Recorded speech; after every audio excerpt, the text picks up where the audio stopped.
Hello and welcome to a new series that me and Lee are doing called StrawChat Crew, where I'm eventually going to be watching all of the episodes of One Piece due to peer pressure and the One Piece fandom being like Jehovah's Witnesses. And yeah, we're documenting it, seeing what we think of it. This will be your second watch through, Lee, wouldn't it be? Yeah, I'm currently, Yeah. but So I'm about two episodes behind of like being up to date. But that's because I've restarted this, so I haven't had a chance to watch the that's new episodes that have just came out. That's fine. I've been constantly watching this in my spare time. I didn't want to say before we started recording this, but Molly was telling us the other day that I was do you know when people talk in their sleep? Right?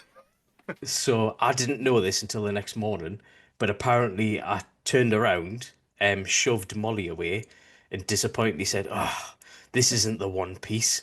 Then rolled the other way and fell asleep again. So Oh, it's constantly on my brain at the minute.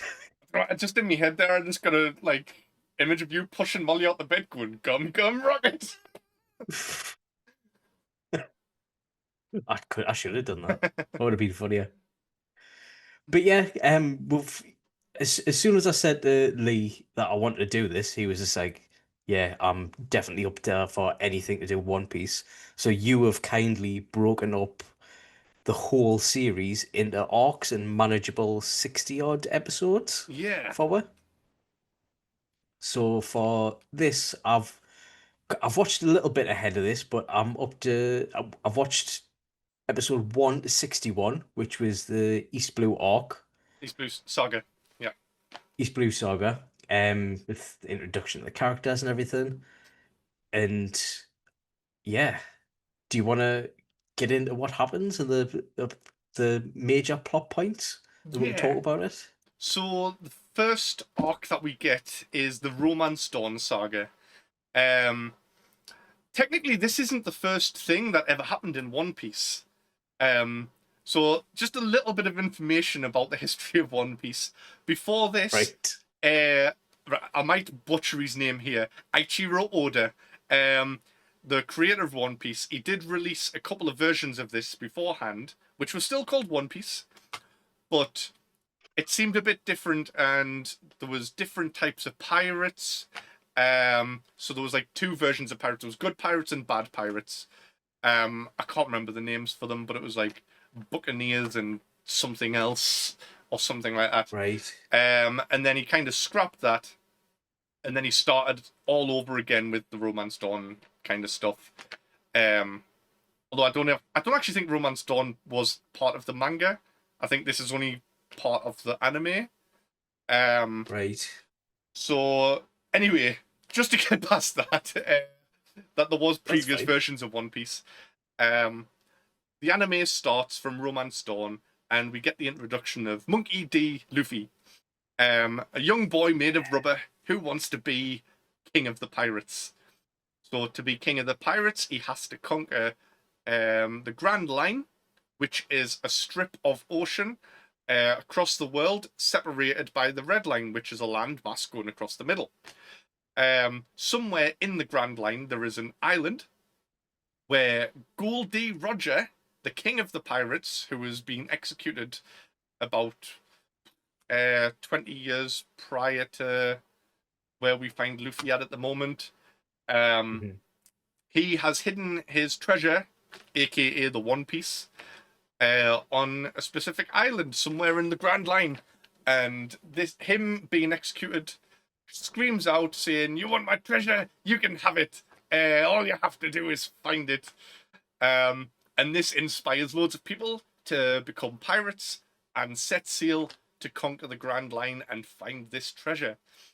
Luffy, a young boy who's only about 17 years old, I think he is at the start. Is Um, he? yeah, I thought he he was younger than that. I think he might be 17, and then I was going to say something there, but that would have been a bit of a spoiler. Never mind. Oh, Uh, sorry. right. So he sets sail to enlist a pirate crew of his own to head to the Grand Line. Um, we first see him, I think, So he's like he's in a barrel that's been picked up in the middle of the ocean by Alvida and her pirate crew, dumped into the Mm. storage room, and he's found by a young boy, like a little cabin boy called Kobe. Um, how do you feel about Kobe meeting him for the first time? I thought he was a good person to find because he is the polar opposite, and Yeah, he makes Luffy more Luffy when he's talking to him because he's fearless. He knows what he wants, and he doesn't like if anyone laughs at him. He's just like brushes it off. I don't really care. Whereas Kobe, everyone, he's basically the bitch boy, and yeah, like he's a little wimp. he yeah he's there against his will. For Alfida, he's a little he cleans the decks and that's about it. He's a slave. Um, I didn't like him. Yeah, I, first the time I first time I saw saw him, Kobe, oh, hate I was him. like, I hate this kid. Like, he Yeah, looks annoying, he sounds annoying, he hasn't got a good personality. He's just a little wuss. Um, he does start to snotty redeem nose. himself a little bit later on, like in the East Blue Saga, from what you've seen. Mm, He does become quite an important character throughout, and right. I think you will end up liking him further down the line. He is a fan favorite in the One Piece community. Like, I don't think I've read anybody that hates Kobe, that is up to date with stuff. So hopefully, I think your opinion of him will change eventually. So I'm up to episode 80 or something now, and I've kind of seen him in the future, and Yeah, he is starting to redeem himself. And I can because it's like you cannot have a redemption arc if you didn't start out shit with loads of flaws, I yeah. think. So I think he's a perfect character for that. I think the main thing that makes us hate him at this moment is just his face. Like, he's got a proper round little like Yeah. monkey type, like chimpanzee kind of looking face. Um, he does go through a bit of a redesign. Like, he gets like a more chiseled jaw a bit, and he gets a bit more buff. Which I mean, you already see him getting a little bit more buff of where you're up to. Um, Yeah. but he does become a lot better. Um, Personality wise as well, because he's one of them little kids that constantly has snot trailing down his nose because he's yeah. sniveling and crying all the time. And you're like, oh, just go away, man. Just jump in the sea. But we see him as part of Alvida's pirate crew. Alvida's Hmm. not a very impressive pirate, is she? Um, she's just No. a very big woman with a big club, and for some reason, everyone's scared of her. Um, she thinks that she's the most important person on the seas, and that she's excited that Roronoa Zoro, some infamous pirate hunter, is going to show up and try and capture her. Um, Mm, and she's a bit useless. This is like the first person Luffy fights as well. Um, he hmm. teaches Kobe to stand up for himself a bit, and Kobe does stand up to Alvida, so he is already starting to redeem himself a little bit here. Yeah. Yeah. See, I saw. I don't think he started to redeem himself because he didn't do it by himself. In my opinion, when I was watching him at that time, I was just like, he's just doing what Luffy's telling him to. It's transferred from Alvida to Yeah, Luffy. He's doing nothing off his own bat. but at least he is brave enough to say no to Alvida when she's like telling him to Yeah. do something. So it's a start at least. I love Yeah. that he accidentally got onto a. He thought he was getting on a fishing boat, and he accidentally got into a pirate boat, and that's how he ended up there. Um, but yeah, so Luffy fights Alvida. It's not a very long fight. I think he just gum gum rockets her, or gum gum pistols her off the boat into the sea. Yeah. Um, and that's the last we see of her for a while. Um, Luffy and Kobe get on a little boat and set sail for, oh, I can't remember the name of the place to go to, but it's the marine base nearby, isn't it? Yeah. Yeah. Um, so Luffy is trying to start a pirate crew, and he tells Kobe about his dream of being king of the pirates. I think he punches Kobe a few times to knock some sense into him, and let him know Yeah. that if he wants to be a Marine Admiral or Vice Admiral or whatever he wants to be, or it might just be officer, he should aim for that dream and just go for it. Um, so they arrive at the Marine base and they find Roronoa Zorro tied up in a courtyard. He's been told that he Yeah. has to survive for, is it 30 days without food and water or something? Yeah. Didn't he insult Helmet Bay? Helmet The or, Helmet or the what's he called? He's Axand, isn't it? yeah, he's the son of Axand Axand Morgan. Morgan. Yeah, Yeah. So basically he's the spoilt child where proper Nepo baby, he's only in that role because his dad's a bit of a rules with a axe-handed fist. yeah. And he's just Even, like, do even though you he's know who not. my dad is? Yeah, We yeah. find out that like Axand Morgan isn't as impressive as he actually says he is. Um, I mean, this is like a couple of arcs ahead, isn't it? But we see that Axand Morgan's got his position because he defeated Captain Kuro of the Black Cat Pirates, Right. Yes. and Oh, oh, yes. that's how he got to become captain of this marine base. Yeah. Um, but we'll get onto that in the next couple of arcs here. So Helmeppo's a little shit, isn't he? I'd say he's proper. He's he's one of them Karens that go into a restaurant and be like, "Do you know who I am?" Yeah. He's got nothing about him. He lives a life of anything he wants. He'll go around like being an arsehole to everyone because he doesn't see any value in it because he's not getting anything. He's got power over them because of his dad, Axand Morgan. At this point, I'm going to stick him in the same boat, pun not intended, as Kobe. So those two, they are unlovable characters at the moment. Yeah, That haven't really got anything going for either of them, but the both do end up together at the end of this arc. And yeah. they get sent off to the Marines. And Hmm. even Helmeppo, I think down the line, I think you will find a place in your heart for Helmeppo as well. Uh, You I can't don't know see if it you at the moment. He's a dick, you but you can't see it at the moment because I thought like I cannot wait for him to get cracked in the face. Um, but like later on, I don't know if you want to skip ahead and jump back, but yeah, I felt sorry for him. I yeah, was just like, you might have been an unbearable character that is obviously designed for people to hate, but I don't know, he redeemed himself in that when when he goes after his dad. yeah. I can't remember if is that in this arc, in this saga. It is, isn't it? Where the swim, or Kobe swims after the boat later Yeah, on. yeah, Yeah, and like Helmeppo's being killed captive, and he does try to fight his dad with Kobe. So he does already start to redeem himself. Um, yeah, but I think that's one of the amazing things about One Piece is you can hate someone one moment and love them the next, and you never know where things are gonna go. Like someone could be the hmm most evil character in this whole show, and the next moment you're gonna be like, "Oh my god, that's why they're so bad." Like I understand now. I empathize with this character. Like, Well, it's the character development in this series as a whole is amazing. Like I've talked to you and Jake in the Discord, being like, "Oh, do you know what it is? That Usopp's a bit of a waste of space." And you're like, "Well, for now."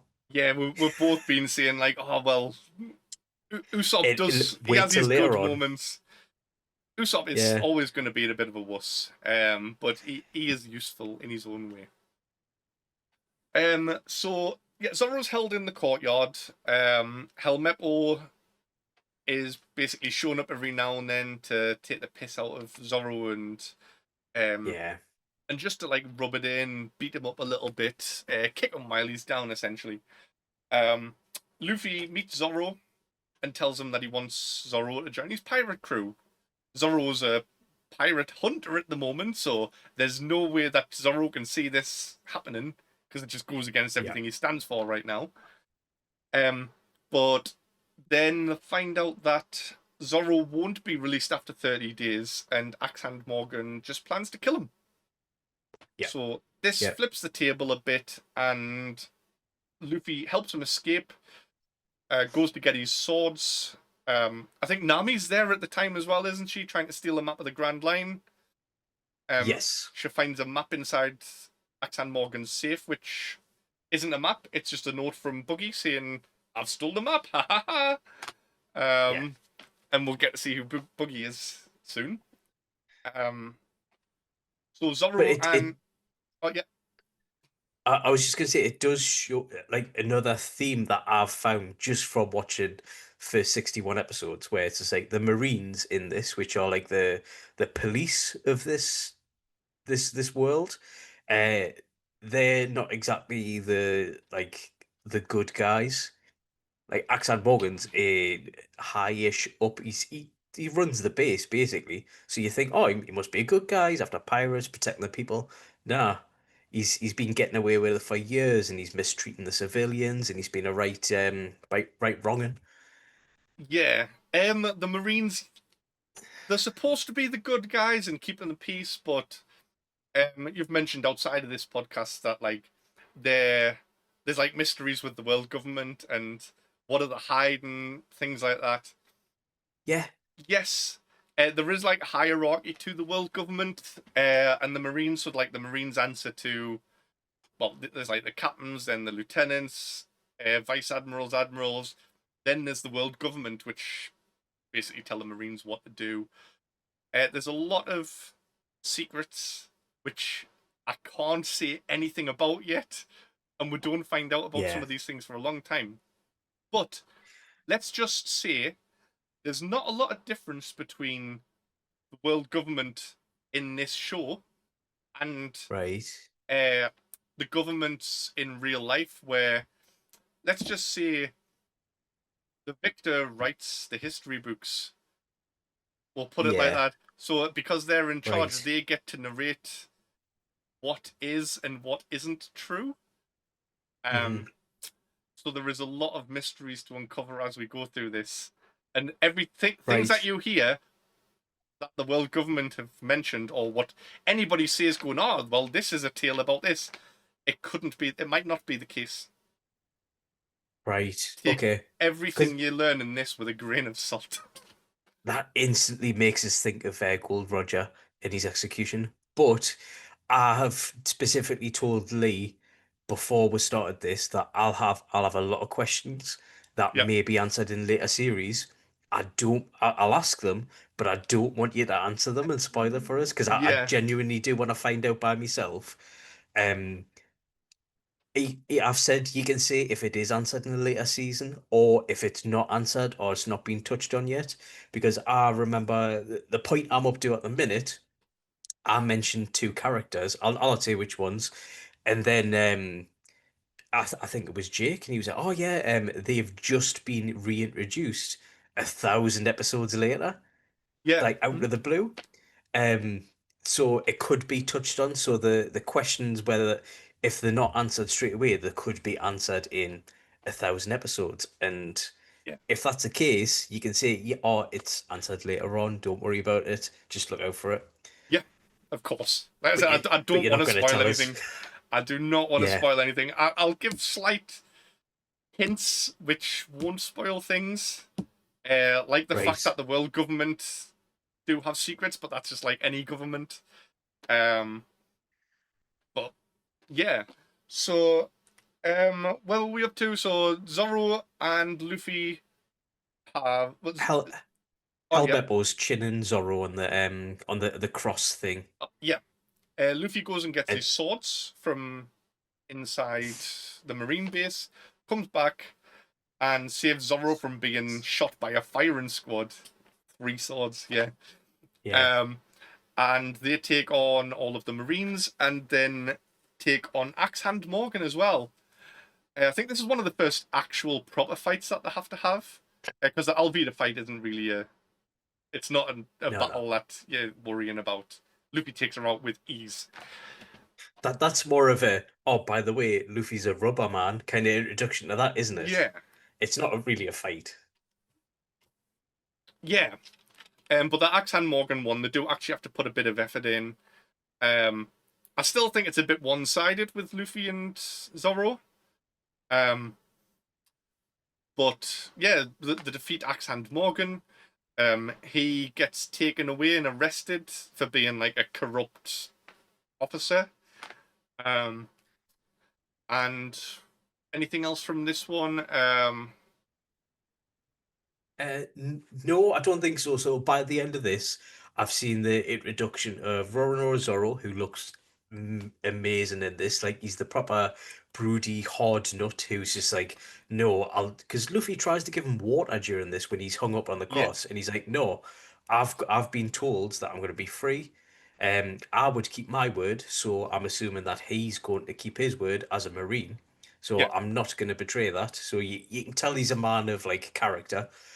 Um, you see, Well, we get Kobe. we get the flashbacks as well, so we learn about Luffy with Shanks. We haven't really mentioned Shanks yet. Um, Yes, so Luffy admires Shanks. That's who he aspires to be, basically. Other than Gold yeah, Roger, he wants to be the king of the pirates.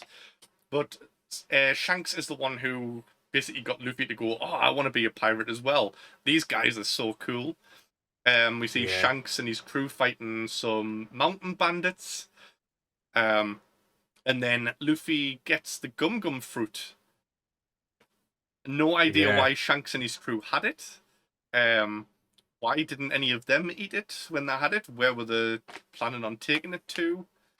Um, Where'd they get it from? yeah, I mean, I know where they got it from, um, but I I'll don't. I'll leave that for a later date as well. Yeah, Um, 'cause there is some questions that I've once you finish with this, I've got with this part. There's some questions that I've got about fruit, devil fruit that I kind of want to know answers to, but I yeah, kind of don't want to get tell us either. yeah. I mean, I'll tell you some things about them, and Right, if it's important, I'll leave it out. Um, right. Shanks gives Luffy his straw hat. Um, Yeah, the straw hat is a very important thing in this show. It's Shanks's most prized possession, and then it becomes Luffy's most prized possession. Where did the yeah, straw hat come from? Why is it so important? Have you got any theories about that? Where do you think it came from? What's important yeah. about it? So I'm guessing that it was another similar situation. So it would have had to been Shank's mentor or someone who he looks up to, gives it to him because that was his thing. Maybe that's why he holds it important, and that's why it shows the significance of like handing over the hat, where it's just like I believe in this kid. He's got his own dreams, kind of thing. I'm Yeah, passing down the torch um, uh, kind of thing. But I don't know. That's a total guess. you've pretty much hit the nail on the head with that. Like Shanks did get his hat from somebody else that he looks up to. Um, Right. Shanks is a very important character. He's like a child of destiny or something like that. He's described as. Um, the hat has even more significance than that, though, um, which you will find out about at a later point. Right. It's an important hat.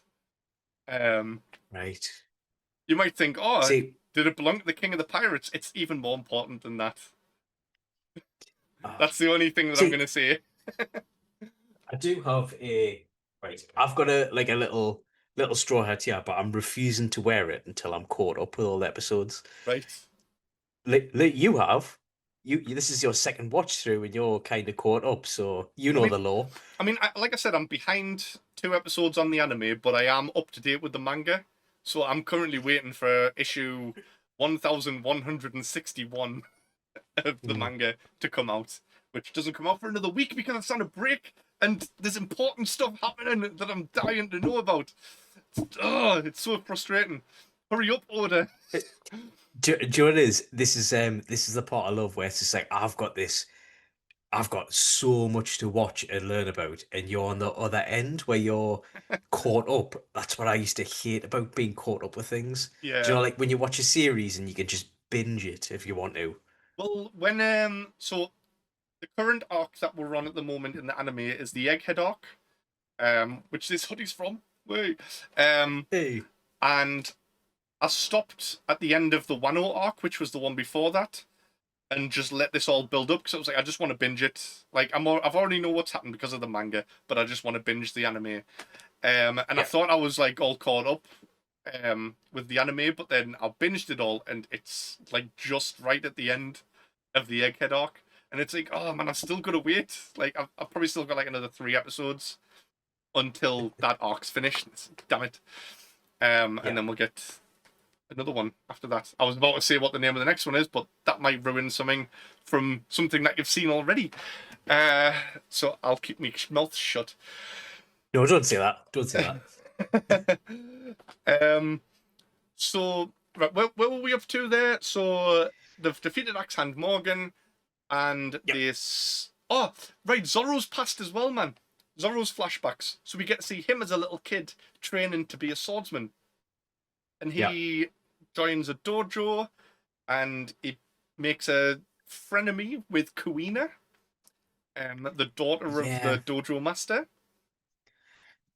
Right. So just before we get into this, like, because Zoro basically went, because you know that trope where you go around to a dojo and you challenge the master. If you beat that master of that certain dojo, you get to keep that dojo. Yeah, I think from the sounds of it, he's just been going around uh challenging everybody he can to sword fights for dojos for the crack. I don't think he has. He's probably been challenging just random people in the street to sword fights. But the Right. fact that he goes to the dojo and he says, "If I beat you, I think he says if I beat you, I get your dojo. If I lose, I'll join your dojo." Now he's not already part of a dojo, which means he can't have Mm, challenged anyone and gave them that deal already. So this must be the first place yeah. that he's gone, and he loses. So that wasn't a very good decision on your part, Zorro. He, But he was like a 6-year-old kid or something, though, wasn't he? yeah, I mean, it does turn out to be a good decision because it does get some of the like best sword training that you can get to the point where he's one of the best swordsmen in the East Blue. Um, Eh, how did you feel about Kuina and her death? it was a proper letdown. It wasn't even on screen, man. She fell down the stairs. Yeah, see, I feel like there might be more to that. So, because I mean, you already I, know about Tashigi as well. So Zoro meets Tashigi later on in this saga, and he's like, the "You've got, Marine, yeah, the yeah, girl," and she looks who exactly can't see like without her Kuina. glasses. That's Yeah, very weird. That still hasn't been explained. There right. could be something behind it, or it could just be a case where these two people just happen to look alike, and they both happen to be very good with swords. Yeah. Um, yeah, it happens. People go, "Oh, you've got one of them faces." It's a normal thing in real life. Um, and Kuina's death could just be a way to show that even though there's all of these crazy, powerful people in the world, accidents can still happen, and humans are still vulnerable. I See, I don't get it because when I first saw it, it was just like, oh, um, she's just died. She just fell down the stairs. Was she putting a sword back or something in the storeroom, and she just keeled our down the stairs. They actually just slipped on the stairs, apparently, but you don't see it, which is Yeah, another thing. Like, everyone knows in TV shows, if you don't see someone die on screen, they're not really dead. So, exactly. who So knows? I thought like it was some sort of attempt to uh I thought something bad was going to happen, like it was going to be her father because he's talked about before because she was going to inherit the dojo and he was just like, oh, she was had that idea too. She always thought she would, and he was just like, no, because you're a lass. Lasses can't run dojos. The boobs will get in the way of the sword, and that like it's not going to work.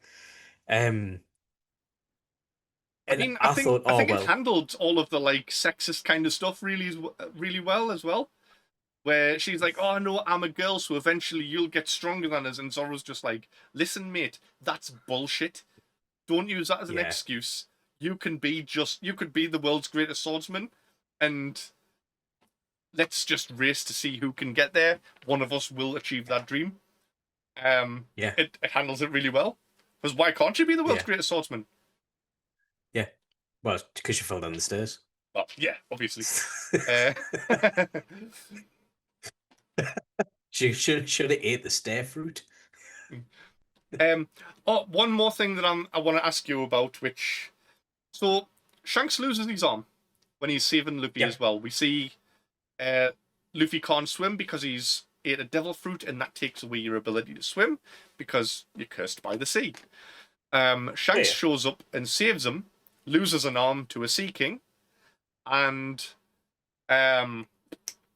he just stares at the Sea King and tells it to go away. How does Shanks manage to do that? How can he just look at a Sea King and just go away? And it goes, "Oh shit, I better do what this guy says, who's like 1,000 times smaller than I am." So, my own theory, Yep. right, that I've just thought is, so he bit his arm off, didn't he? Yeah. And you said in the past, just before, that he was some kind of special bloke. So I'm wondering if this Sea King tasted something in his blood and realized that he was whoever he's meant to be, and it was just like, oh crap, shouldn't have done that. Soz mate, bye. No. Ah. No. But yeah, there is a reason why the Sea King does go away, and it's a very important thing, like sort of like ability sort of wise, which we will Right. learn about later. But I'll just let you continue theorizing about that. Right, so you've just said ability there. He can swim, so he doesn't have a devil fruit. No, Shanks doesn't have a devil fruit. He's just hard as out. So he's got an ability that doesn't have anything to do with the devil fruit, right? Okay. Yeah. Interesting. Yeah. There is abilities in this world that people can use. There's 3 specific ones, which I'm not going to get into any more about that. You'll find out about this in maybe about another 200 to 300 episodes, I think. We'll learn more about it. So it's not that long. It's only about 3 or 4 sagas away. But you've got that to look forward to. Okay. So yeah, that's the Romance Dawn saga. Next we're on to Orange Town. Thanks for watching today's episode. Make sure to like and subscribe, and tune in next time for more Straw Chat.